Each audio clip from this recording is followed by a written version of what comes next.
chop you up in a meat grinder, and the only thing that comes out that's left of you is your eyeball, probably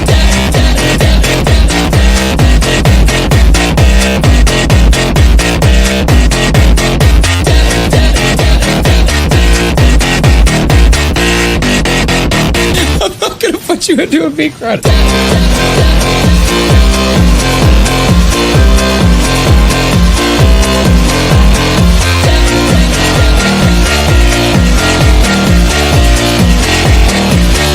It wasn't an instant kill move.